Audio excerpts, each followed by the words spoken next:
نفسه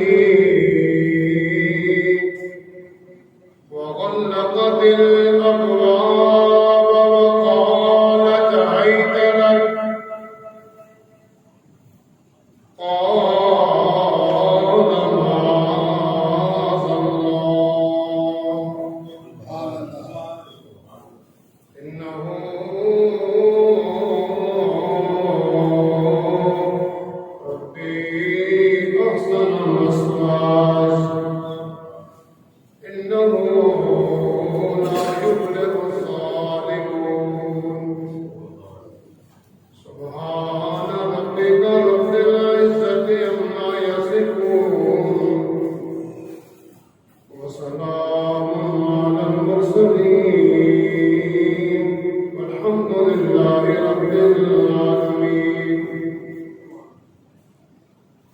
إن الله وملائكته يصلون على النبي يا أيها الذين آمنوا صلوا عليه وسلموا تسليما الصلاة والسلام عليك يا رسول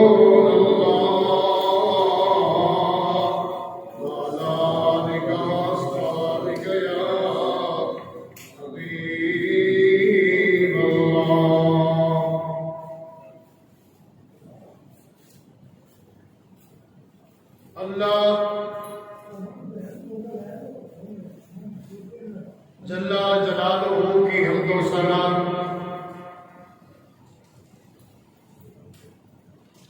اس کے محبوب میرے اور آپ کے آقا حضور رحمت دو عالم نور مجسم شفیع معظم نبی مکرم قائد المرسلین امام الاولین والآخرین احمد مجتبی محمد مصطفیٰ صلی اللہ علیہ وسلم کی بارگاہ میں ہدیہ درود و سلام عرض کرنے کے بعد قرآن پاک کا اہم واقعہ جس کو قرآن نے احسن القصص سے یاد کیا ہم اس کو سنا رہے ہیں اور اس واقعہ جو آج 5واں خطبہ ہے جمعے کا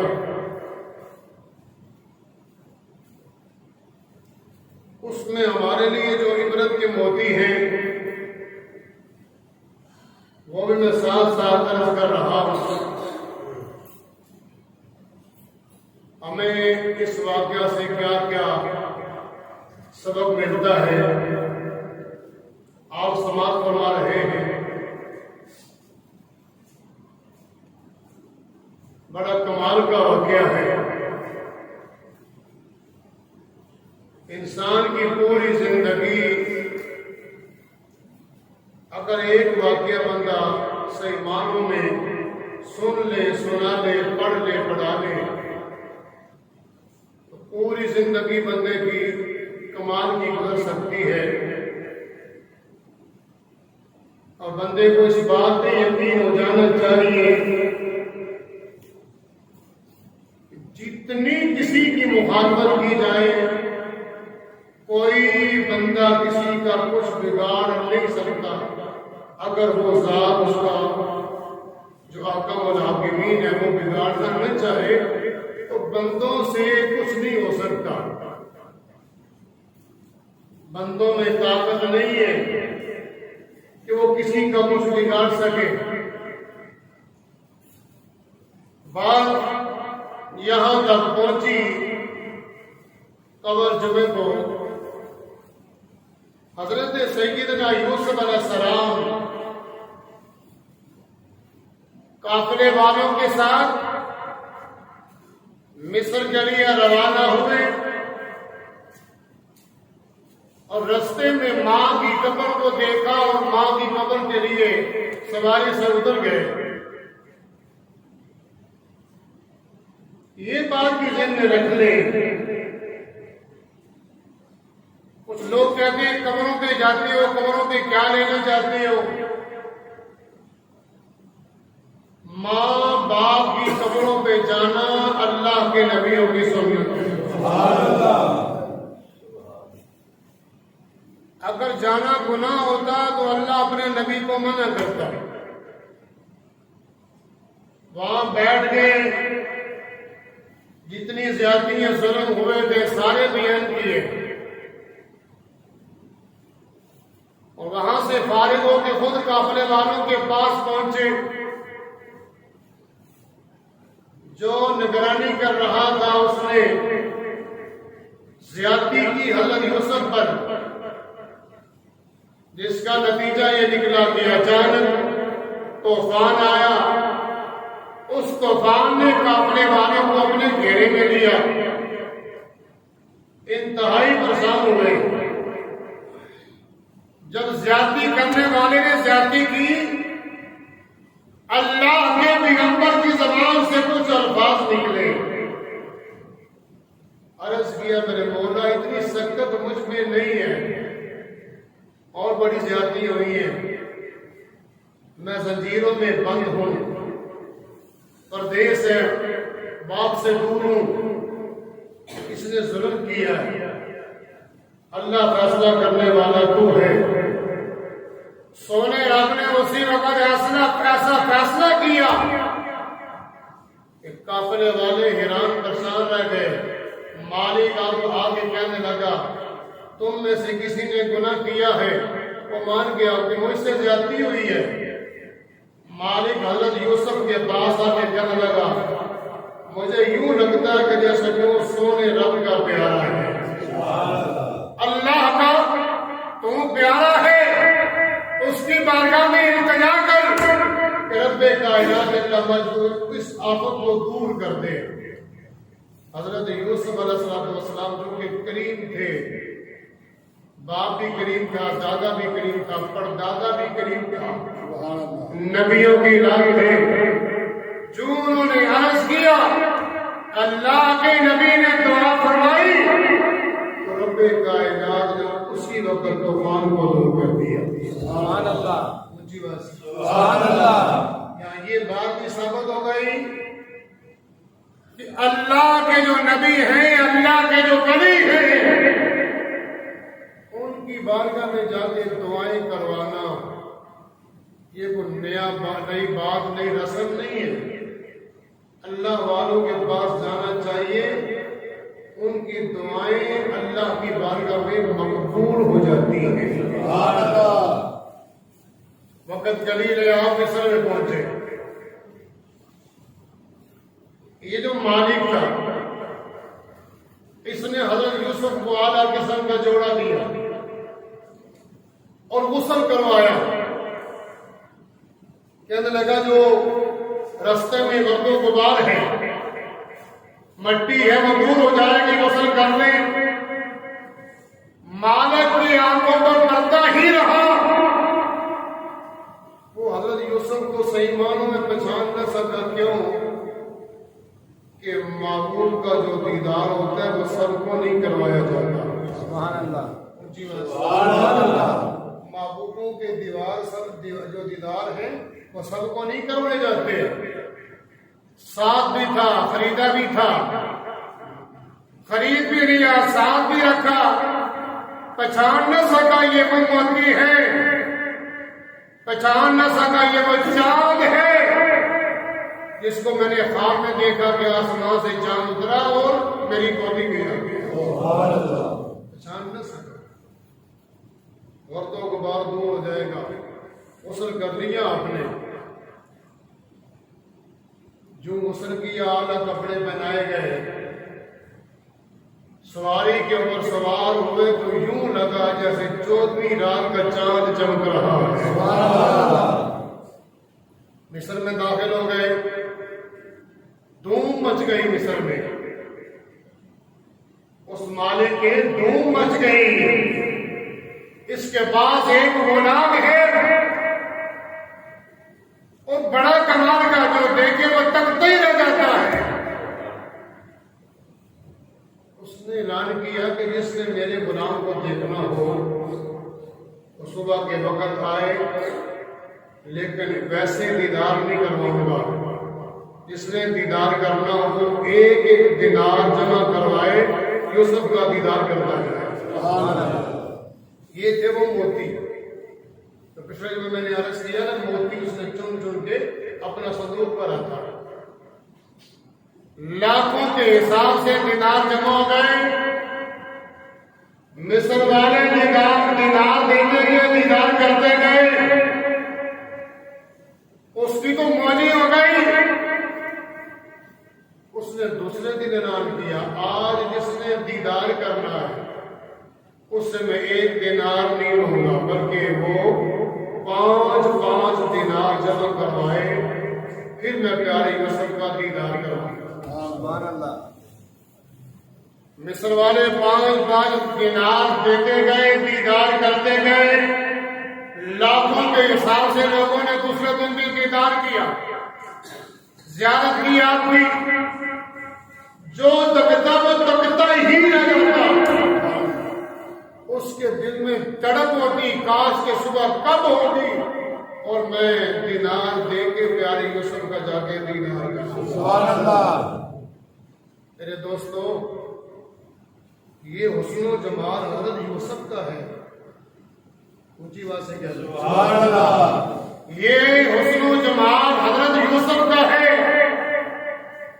حضرت یوسف کا حسن و جمال اگر یہ ہے تو جس ہستی کے لیے اللہ نے کائنات بنائی اور جس کے وسیلے سے رب کائنات نے حضرت یوسف کو حسن و جمال دیا، وہ آقا کا مرتبہ اور شان کیا۔ کہنے والا کہتا ہے سب سونے تو سونا ہے چہرہ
آگے بھیج دو۔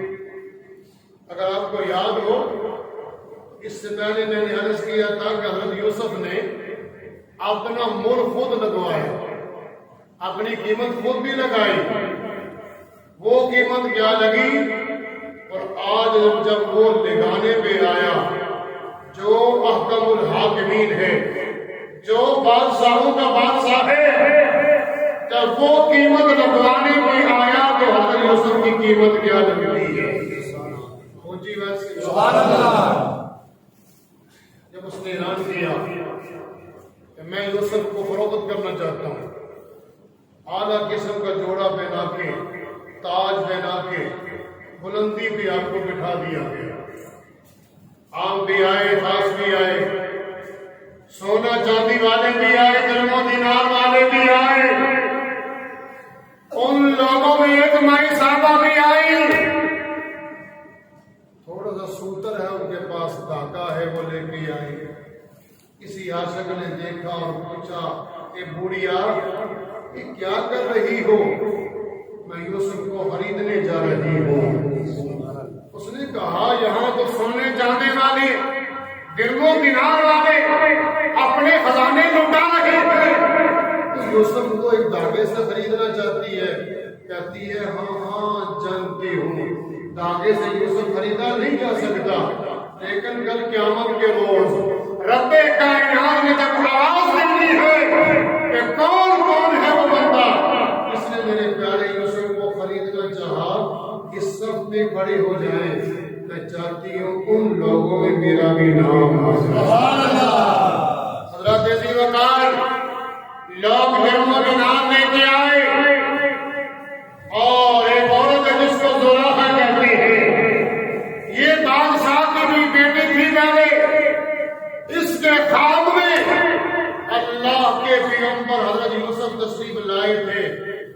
ایک سال تک یہ مست رہی، دیوانہ پن اس کے اوپر آ گیا، سوچ میں پڑ گئی یہ مخلوق کیا ہے، کیا انسان ہے یا کہ فرشتہ ہے، اس سوچ میں پڑ جاتی ہے۔ سال کے بعد پھر دیدار ہوا، اللہ کے نبی آئے، زلیخا نے پوچھا تم کون ہو؟ فرمایا میں تیرے لیے ہوں اور تو میرے لیے۔ سبحان اللہ۔ یہاں بات آئی، ضمن میں عرض کر دوں، کچھ لوگوں نے مطلب دی ہماری زلیخا کے حوالے سے، وہ ایسی تھی، وہ یہ تھی، وہ تھی۔ امام غزالی حضرت رحمت سے لے کے دوسرے جو مفسرین ہیں ان تک، انہوں نے اپنی اپنی تفسیروں میں یہ بات لکھی ہے کہ مائی زلیخا نے حضرت یوسف علیہ السلام کے ساتھ نکاح کیا ہے۔ پہنچی ویسے نبی کی بیوی فاشا نہیں ہوتی۔ اور یہاں قرآن پاک نے جو جملے فرمائے ہیں ان جملوں پہ غور کرنا۔ مائی زلیخا نے گناہ کا ارادہ کیا تھا، گناہ نہیں کیا۔ اگر بندہ گناہ کا ارادہ کرے تو اللہ کی طرف سے پکڑ نہیں ہوتی۔ گناہ کا ارادہ کرنے سے پکڑ نہیں ہو سکتا، تو ہوتی ہے تب کہ تو وہ پکڑ مجھے واسے کہہ لو پکڑ نہیں ہوتی۔ گناہ کا ارادہ کرنے سے پکڑ نہیں ہوتی، نیکی کا ارادہ کرنے سے نیکی کا ثواب مل جاتا ہے۔ اس کی قدرت ہے۔ نیکی کا ارادہ کرنا، یہ میں نے نیکی کرنی ہے، مسجد بنانی ہے، میں نے کنواں بنوانا ہے، یا میں نے یہ کام کرنا ہے، اگر نہ ہو سکے تو کوئی بات نہیں، نیکی کا ارادہ کر لیا، اللہ کا ثواب ضرور عطا کرے۔ چوری کرنی ہے نہیں کی، شراب پینی ہے نہیں پی، ارادہ کیا میں شراب پینا چاہتا ہوں نہیں پیتا، چوری کرنا چاہتا ہوں چوری نہیں کی، اس پر کوئی پکڑ نہیں۔ میرے دوست کبھی غور کر لیا کر ان باتوں پر بھی، مائی زلیخا نے گناہ کیا نہیں، گناہ کا ارادہ کیا تھا، تو گناہ کا ارادہ کرنے سے اللہ کی پکڑ میں بندہ آتا نہیں۔ سی وقار اس نے خواب میں حضرت یوسف کا دیدار کیا، اس میں کھو گئی۔ تیسرا سال آیا، اللہ کے پیغمبر کا دیدار کرتی ہے، پوچھنے پر کہنے لگے آپ بتائیے اب کون ہے؟ سجرہ نصب کیا ہے، کس مقام پر میں آپ کو تلاش کروں؟ یہ بتائیں کہ آپ کون ہیں؟ اللہ نے آپ کو پیدا کیا، کیا انسان ہے، فرشتے ہیں؟ فرمایا ہے زلیخا، اللہ نے مجھے انسان بنایا، میں مصر کا شہنشاہ ہوں۔ سبحان اللہ، میری اور تیری ملاقات مصر میں ہوگی۔ اٹھ کے اپنے والد کو کہنے لگی کہ میری زنجیریں کھول دو، میری بیڑیاں توڑ دو، میرا مسئلہ حل ہو گیا۔ باپ نے پوچھا بتاؤ کیا ہوا؟ خواب میں آنے والے نے اپنا ایڈریس دے دیا ہے، کہاں رہتے ہیں؟ وہ تو مصر کا شہنشاہ ہے۔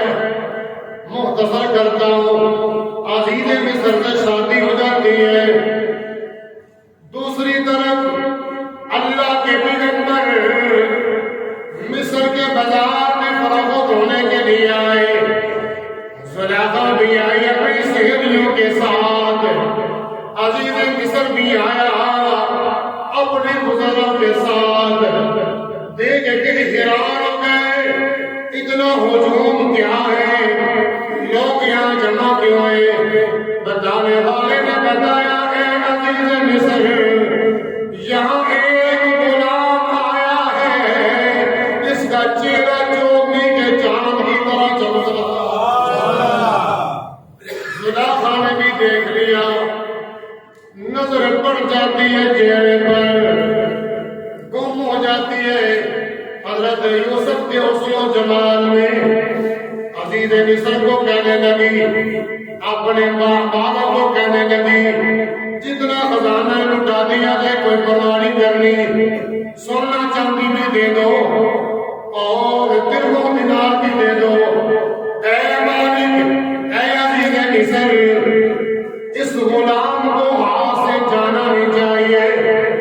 بادشاہ نے بات فکر کر لوگوں خزانے لے کے آئے، مال و دولت لے کے آئے، درہم و دینار لے آئے، سونا چاندی لے آیا۔ اب اللہ مول لانے لگا ہے، اللہ قیمت لگوانے لگا ہے۔ توجہ کرنا کتنی قیمت لگتی ہے۔ مالک سے پوچھا گیا کیا لینا چاہتے ہو، کتنے میں فروخت کرنا چاہتے ہو؟ اس نے کہا اے مصر والو، ایک پلڑے میں یوسف کو رکھا جائے گا، دوسرے پلڑے میں سونا چاندی رکھا جائے گا، جو اتنا مال دے گا اس کے ہاتھ یوسف کو بھیج دیا جائے گا۔ اللہ جی یہ ہے قیمت جو رب کائنات نے قیمت لگوائی۔ اس لیے اللہ کا قرآن کہتا ہے لوگوں، عزتیں دینے والا وہ سونا رب ہے، ذلتیں دینے والا تو اللہ ہے۔ اللہ فرماتا ہے وَتُعِزُّ مَن تَشَاءُ وَتُذِلُّ مَن تَشَاءُ بِيَدِكَ الْخَيْرُ إِنَّكَ عَلَىٰ كُلِّ شَيْءٍ قَدِيرٌ۔ ایک پلڑے میں سونا رکھا جاتا ہے، دوسرے پلڑے میں حضرت یوسف کو رکھا جاتا ہے۔ مختصر کرتا ہوں، عزیز مصر نے آپ کو لے لیا، اللہ اکبر لے کے جب جانے لگا، مالک کہتا ہے پیارے یوسف جانے سے پہلے یہ تو بتاؤ وہ بیچنے والے کون تھے جنہوں نے میرے ہاتھ میں تمہیں بیچا ہے؟ اور میں چھوڑ اس بات کو، تو کیا کرنا چاہتا ہے؟ یہ راز کی بات ہے، ابھی بتانے والی نہیں۔ کہنے لگا اچھا جاتے جاتے ایک اور کام کر جاؤ، بتاؤ کیا کہنا چاہتے ہو؟ کہنے لگا میرے ہاں بیٹی ہے، اللہ نے مجھے کوئی بیٹا نہیں دیا، مجھے یوں لگتا ہے کہ تم اللہ کا پیارا ہے، یوں لگتا ہے تم اللہ کا پیارا ہے۔ اللہ کی بارگاہ میں التجا کرو، اللہ کی بارگاہ میں دعا کرو، اللہ مہربانی فرمائے، اللہ مجھے اولاد مدینہ عطا کر دے، اللہ مجھے بیٹے سے نواز دے۔ اللہ اکبر کبیرہ۔ حضرت یوسف نے فرمایا بتاؤ کتنے بیٹے لینا چاہتے کرتے ہو اللہ ایک بیٹا دے دے, اللہ دو بیٹے دے دے, اللہ چار بیٹے دے دے. گنتی کرتے گئے کرتے گئے کرتے گئے جو بھی سب پہنچ جاتے ہیں. مالک کہتا ہے بس کرو اللہ کے فضل و کرم سے اور آپ کی دعا سے اتنی بیٹے کر دی. معلوم یہ ہوا اللہ والوں کے پاس جائے وہ جو دعا کرتے ہیں اللہ دعا کو قبول کر لیتا ہے, اللہ مہربانی فرما دیتا ہے. حضرات ابی بکر عزیز مصر لے کے جاتا ہے, اپنے گھر میں پہنچا, اللہ کا قرآن پیش کرنے لگا ہو. اللہ فرماتا ہے اللہ جس طرح ہو مثل لمن آتے ہی اکرمی مسواہ ہو اصائی انفانا او نتخذہ ولدا. وہ بندہ جو آپ کو خرید کے لے کے گیا اپنے گھر میں, اپنی زوجہ کو جا کے کہنے لگا عزت کے ساتھ رکھنا, اس کو وقار کے ساتھ رکھنا, شان کے ساتھ رکھنا. مجھے یوں لگتا ہے آنے والے وقت میں یہ مجھے فائدہ دینے والا میرے ہاں بیٹا نہیں, میں اس کو اپنا بیٹا بناؤں گا. عزیزہ نے من توجہ فرمانا, عزیز مصر نے اپنی بیوی کو کہہ دیا عزت کے ساتھ رکھنا, وقار کے ساتھ رکھنا, اٹھتے بیٹھتے چلتے پھرتے ہر وقت زلیخا کی آنکھوں میں حضرت یوسف کا چہرہ ہوتا ہے. چاہتی ہے کہ یوسف میرے قریب آ جائے, میرا قرب اس کو مل جائے اور میں اس کے قریب ہو جاؤں. 7 کمرے بنواتی ہے, تو جو فرمانا 7 کمرے بنواتی ہے, کس لیے بنواتی ہے؟ حضرت یوسف کو میں اپنے پاس بلاؤں گی. 7 کمرے بن جاتے ہیں, اعلیٰ قسم کے کمرے بنتے ہیں اور ہر قسم کی چیزیں ان کمروں میں رکھی جاتی ہیں. اللہ کے پیارے پیغمبر دن کے وقت بھی اللہ کا ذکر کرتے ہیں, رات کا وقت ہوتا ہے اللہ کا ذکر کرتے ہیں. زلیخا نے اپنی نوکرانی کو کہا کہ میں جانتی ہوں یوسف میرے قریب آئے لیکن وہ آنے کے لیے تیار نہیں. وہ سارے کمرے میں نے بنا دیے, سب سے جو پچھلا کمرہ ہے اس میں جا کے میں بیٹھنے لگی ہوں. تیرا کام ہے بہانے کے ساتھ اس کو میرے پاس لے کے آنا اور اس کے اوپر قابو کر لینا, یہ میرا کام ہوگا. قابو کر لینا یہ میرا کام ہے, تیرے کام کو میرے پاس لے کے آؤ. یہ اس کی تدبیر تھی, اللہ کی تدبیر کچھ اور تھی. اونچی بات سے تدبیر زلیخا کی کچھ اور ہے, اللہ کی تدبیر اور ہے. اللہ کے پیغمبر کو سب سے پچھلے کمرے میں بلایا گیا, بہانے کے ساتھ بلایا گیا, تالے لگ جاتے ہیں. اب توجہ کرنا, تالے لگ جاتے ہیں. ایک مائی زلیخا, ایک حضرت یوسف ہے اور تیسرا بندہ کوئی نہیں. دیکھا ایک بت کے اوپر کپڑا ڈالا ہوا ہے, فرمایا اے زلیخا یہ کیا ہے؟ کہنے لگی یہ میرا رب ہے, یہ میرا الہ ہے, میں اس کی پوجا کرتی ہوں. کپڑا کیوں ڈالا ہوا ہے؟ کہنے لگے کپڑا اس لیے ڈالا ہے مجھے شرم آتی ہے, حیا آتا ہے, اس کے سامنے میں گناہ کروں یہ دیکھ لے گا. آپ نے فرمایا زلیخا یہ تو بیکار ہے, نہ دیکھنے والا, نہ دیکھنے کی طاقت رکھتا ہے, نہ سننے کی طاقت رکھتا ہے, یہ تو بالکل بیکار ہے. اگر وہ اس سے حیا کرتے ہیں, اللہ احکم الحاکمین ہے, وہ ساری کائنات کا خالق و مالک ہے, میرا سچا رب ہے, اس سے تو حیا کرتی ہے, اس سے میں حیا کرتی ہوں. اونچی بات سے اس سے میں حیا کیوں نہ کروں. اب سنو زلیخا کے جملے کیا ہیں. یوسف یہاں سے تجھے کون بچائے گا؟ اونچی بات سے کر، یہاں سے تجھے کون بچائے گا؟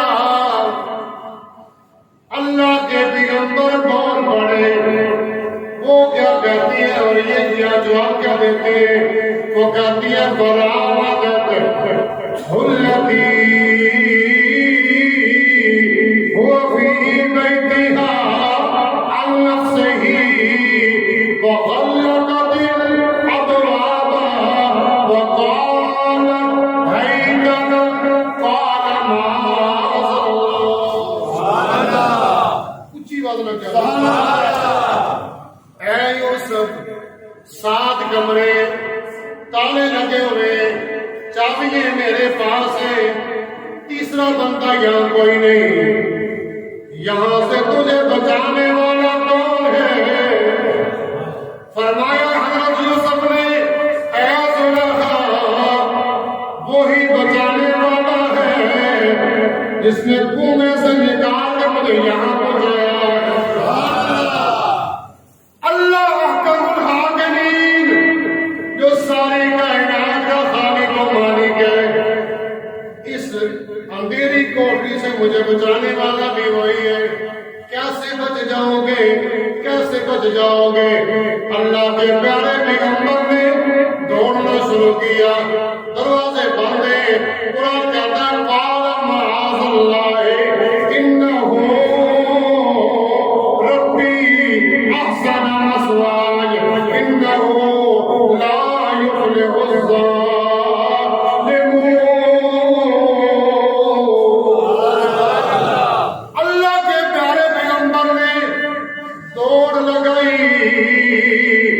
پچھلے کمرے سے دوڑ لگاتے، جب دروازے تک گئے جبریل امین نے دروازہ کھول دیا۔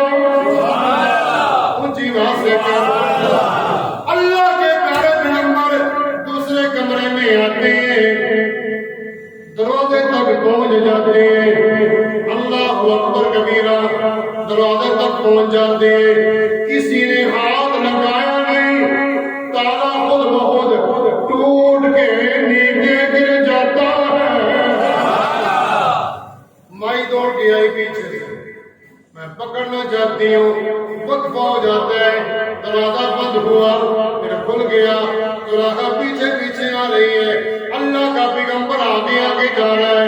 قرآن کہتا ہے لقد همت به وهم بها لولا ان رأى برهان ربه كذلك لنصرف عنه السوء والفحشاء انه من عبادنا المخلصين۔ اللہ کے پیغمبر نے اندھیری کوٹری میں برہان کو دیکھا، اونچی بات سے اللہ کی دلیل کو دیکھ لیا۔ دلیل کیا تھی؟ اللہ کے پیغمبر نے کیا دیکھا؟ یہاں سے انشاءاللہ آئندہ جمعہ عرض کریں گے، آگے سنتے ہیں، کر لیں آگے بڑھا۔